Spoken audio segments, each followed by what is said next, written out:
Hey everybody, happy to see you here. This is one email, two takes with my friend Will.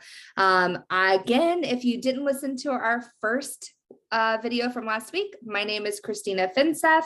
I lead growth marketing for a company called Interseller, which is a prospecting and outreach platform for recruiters. And I'm also a strategic advisor to Lavender. And I'm Will Allred. I'm one of the co-founders at Lavender. And I have the privilege of getting to break down emails every week with Christina here. Lavender, we provide real-time coaching for sales emails. And so this is a fun opportunity to take the data and the insights that we see and apply it to real-world examples. Awesome. And I think I brought the email this time, right? So let me share my screen and we can dig in here. So again, if you haven't watched our segment before, we take one cold email and then you don't just get one tear down and rewrite, you get two and two different rewrites. Will and I don't even show each other our rewrites until we get to this point. So it's actually fresh for both of us as we're going through it live on this video. So I actually got this email, I guess maybe it was a week ago. And this is what it says. So the subject line says, Christina, quick question. Definitely a subject line that tends to work, even though we all know. Hi, Christina. We're working with another software company and we've had phenomenal results. That's why I'm reaching out. Our AI powered lead gen service is generating them 15 to 30 plus qualified sales opportunities each month. We've transformed their pipeline. We use cold email to reach out to 3,000 of your potential customers every month. We see 40 to 80% open rates. Can I show you what we did? How would Wednesday work? I definitely have thoughts, Will, but I'm going to kick it to you. Yeah. What are you seeing? So I know that quick question works. You mentioned that, but into my, like when I think about how people go through their inbox and how they see email, I see this and I immediately think to myself, oh man, I'm about to get the pitch, right? I know what I'm about to get into. The other thing that immediately stands out to me is, I don't know what it is, but why do we always have problems with the emails coming from prospecting companies? There's like something about this that's kind of ironic, but the thing that stood out from the get-go was we're working with another software company and we've had phenomenal results. That's why I'm reaching out.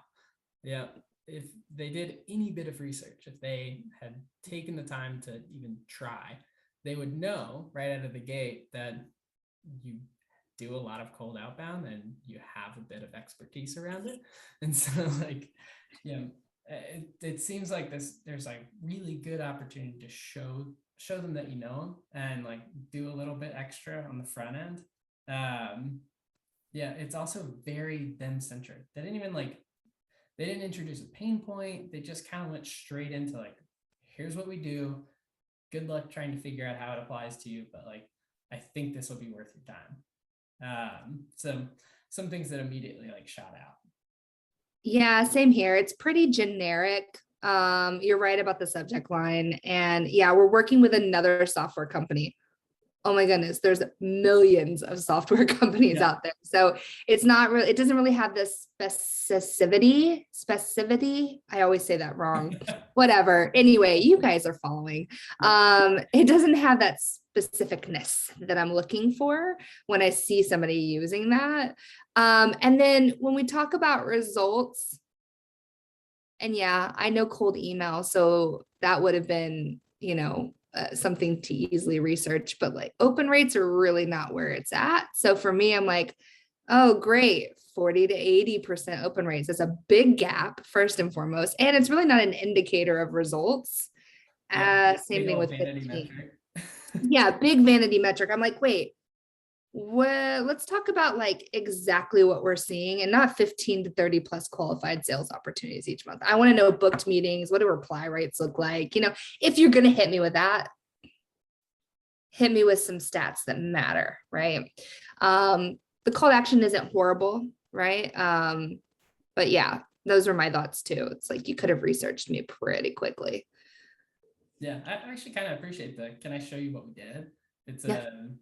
it's an interesting approach that asks for interest while also asking for time, which I thought was clever. I did too. Yeah. Cause then they were specific about what day, like, hey, does Wednesday work? So awesome. Do you want to go into your rewrite first? Yeah, I'm All right, down to cool. provide some. Oh, your feedback like bleeds up here, but we'll make it work. Okay. It's okay. I can pull it up on my computer at the same time. Sweet. So I'll read it out loud. So I use the subject line SDR ramp because I fully believe that we can get away from using these like cheap little tactics of like Christina, quick question, and we can speak to what's in the content of the email. The other piece to using a subject line like SDR ramp is it almost creates a bit of internal camouflage. Back to thinking through how we're going through our inbox. We are quickly scanning, looking for, because it's a to-do list, right? So we're quickly scanning for the names we recognize, the threads we recognize. And so seeing something like SDR ramp, that could easily come internally as you're hiring up new SDRs or you're planning out like what's going to happen after you hire those SDRs. So I use that as the framework to get you into the mindset of what's going to be within the email. So first thing I did was I started out with something personal, right? It's like with your FIRE framework. Because if you see that, that's going to show up within the preview text before you even open the email. So Christina's immediately going to know that I actually did some research and I'm not just some Joe Schmo showing up in her inbox. I imagine you don't have much trouble ramping new reps. So I took the approach of I get you. I'm going to speak to the things that you do well. I'm going to use the ego to my advantage within my email, right? Which is like, you're great. You ramp new reps fantastically, but regardless of that risk, no new hire comes without cost, right? It's inevitable. You have to pay them a salary, there's benefits, whatever. Instead of hiring, would you be interested in adding 15 to 30 leads a month to your current pipeline without hiring anyone new? It almost seems too good to be true, right? Think of it like cloning yourself. What do you think? Well, so regardless of the risk, no new hire comes without cost. What I'm doing there is I'm transitioning that original personalization into my pitch as well as my CTA. So I combined the pitch and rephrased it. So I see this all the time where somebody will come in and they'll pitch like, at such and such, we do the following thing, as opposed to framing the pitch as the actual CTA, which is, I'm going to reframe it. I'm going to put it into where your head's at so that you don't have to translate my pitch back to your problems. So as instead of hiring, would you be interested in adding 15 to 30 leads a month without having to hire anyone? So I've created this transition. I've now pitched with a nice question. Then I've given it like think of it like cloning yourself, right? Back to the speaking to the ego, which is, this could actually scale whether I was sending this to Christina or to 1,000 people, which is like, hey, everybody would love to clone themselves and they all think they're fantastic at their own outbound. And then what do you think of that, right? That what do you think at the end is actually, it's a visual cue as they scan through your email to go back and look for the original question mark so that they'll scan down and then pop back up, see the original question and say, sounds pretty interesting. So that's my rewrite. That's my take on it. I like where you went with it. It's funny because when we get to my rewrite, I also kind of went the way of like hiring and ramping. Yeah. But you did a completely different, you did an in lieu of, right? In lieu of hiring. Yeah. Have you thought about this? Which, to be honest with you, we both know what the market looks like for sales right now. And some of the companies that have a harder time hiring right now might actually be like, oh man, I can maybe get 15 to 30, booked meetings or something. And that's, how much one rep is producing when they're like mostly ramped. Like there's a lot in here. I really like it. Yeah, I teased with the notion. So I went to the company's website because you sent me the original email. And Right. one of the things they pitched was you can get the same work of 5 SDRs at the cost of 1. And I thought about doing like, 5x, something like that. And there's like all those, metrics in those claims always come up as quite like unsubstantiated. Whereas like 15 to 30 leads a month is very concrete. So I I started with one way and then I pivoted at the very end. I went with this 15 to 30 leads a month. I love that. Well, Yeah, I think you got the winning email. nah. Let's No. check out yours. I haven't seen it yet. Are you actually? He's like immediately, nah. I saw yours All right. last week. I know. So I didn't do did I not put a subject line in here? I thought I did maybe. Anyway, let's just pretend like it's the same as Will's. So I kind of have three sections here to this email that I kind of like structured and basically went with, Sam McKenna saying, let's show you know me, right? That's like a big thing. And you said that earlier on when we were going through our feedback on the email prior to the rewrite, but Christina, saw some of your content on LinkedIn. Looks like you've nailed down quality cold email tactics that work for you and your team. This is at least showing like, hey, clearly I put out a lot of content around quality and it's something I preach about. And so they're kind of hitting on some of the words that matter to me. And then curious though, as you look to hire and ramp up new SDRs to your team, how are you keeping up with the right quality cold email tactics moving forward? So what this is kind of doing is like, first, not only did they show me they know me because they've been looking at some of my content, but they also know I'm hiring.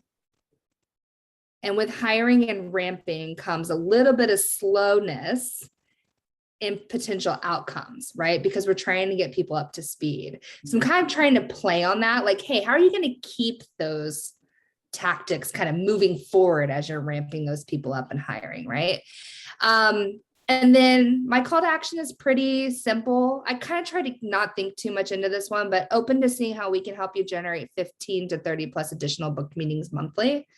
One thing we could have done, and now that I'm looking at it and kind of reading it out loud, is I may have tied that to like as even like a temporary stopgap while you're ramping and onboarding or whatever.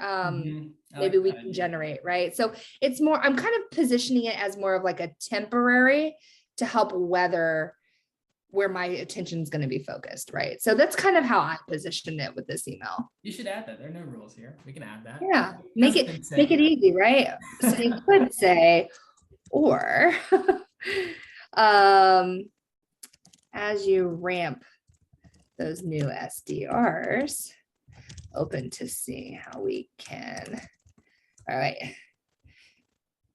Open to seeing how we can act as a temporary stopgap and generate 15 to 30 plus booked meetings a month. Something like that. I mean, I probably would simplify it a little bit more, but since we're on the fly, that's kind of where I'm going with it. But I like that. I like that pitch. It makes a lot of sense, right? It's an easy way to get your foot in the door. It's like, hey, you're probably like reducing quota because these new reps are ramping up, and thusly we can act as a way to boost those numbers in the meantime. It's kind of similar. I was thinking as like reading through that second paragraph, very similar to like how would I clone Christina? Which this is cool. I like this approach too. So not only did they get 2 email rewrites, but we also just pitched kind of 2 different value props. Yeah, we should send this back to him. I'm going to. I think he'd be receptive, so I'm definitely going to. I know this person actually, so. Well, this is great. Awesome. So if you haven't already, we're doing an AMA next week on Sales Hacker in conjunction with a live sort of Q&A. So we were doing them on separate weeks. We're now going to bring them together. Next week, we'll also do another one of these video rewrites. So please subscribe. If you're catching them through Sales Hackers newsletter, you will continue to see them there. But if you have questions and you want to dig deep on them, join us for these live Q&A AMA sessions so we can dig into what it is that you're dealing with.